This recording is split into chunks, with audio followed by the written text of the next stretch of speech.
tungkol kay Miss EJ Raval. Actually, hindi naman revelasyon yun. Ano naman yun? Walang naman tayo ng tao. Walang parang pagkumpirma, Sir Jerry. Una kasi hindi naman tinatanong. Opo. Tanong lang. Ako kasi pag hindi naman tinatanong, mahirap na makapunan. Yes po. Totoo po bang may anak na si Miss EJ? Pero With Azure. 8 months na tayo.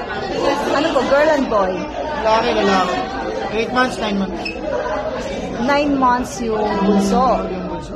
Okay. Yung panganay po. Hindi, yung palang bunso.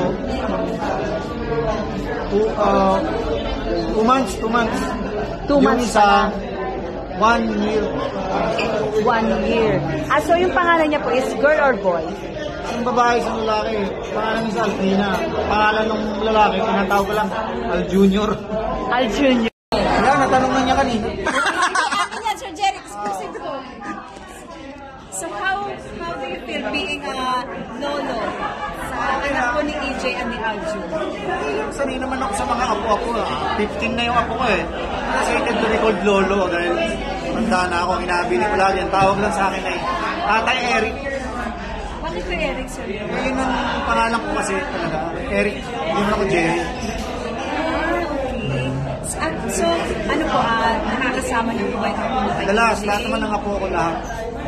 Masasabi niyo po ba na yun ang reason ni Miss EJ kaya po Hindi. siya nagpahinga sa showbiz? Hindi. Prior to Wala that, pa siyang anak. Nagpahinga na. so ano po nakikita niyo sa kanya? Nag-enjoy po ba siya sa private Mas life? gusto niya yung ganyang buhay, tahimik lang. Hindi naman kasi nakapag-makeup yung bata niya. Tinanggal nga niya yun dito, di ba? Meron siyang dati sa dibdib. Anong tawag doon? Para ma-enhance. Anyway, natanggal niya nga yun. Silicone. Silicone. Kasi sanay sa ganun. So, EJ, nung na-confirm niyo po na buntis na nga si EJ kay Azure, kaya nabali-balita di ba po? How do you feel po with that? There's nothing I can do about it. At saka, she's old naman. Alam naman niya na yun. Hindi naman na siya 16, 17 years old para bawalan sa mga gano'n. Ako kasi, yung anak ko, mahal ko yan eh.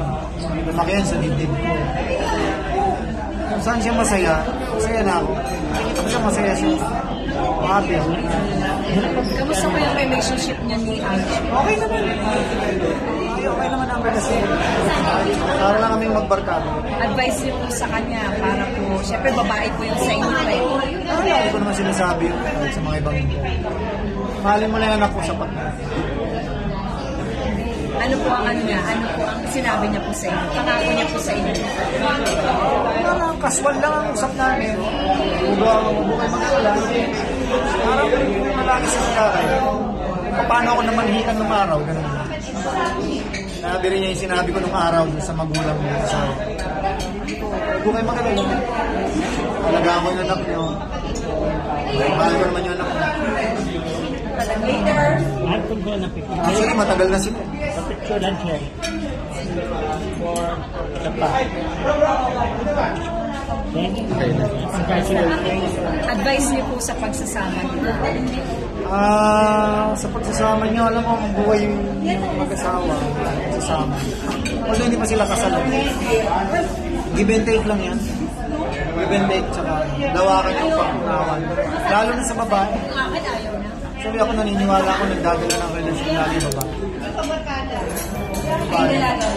Pag umayaw na ang babae, medyo isip-isip. Thank you, Sir Jesse. Thank you.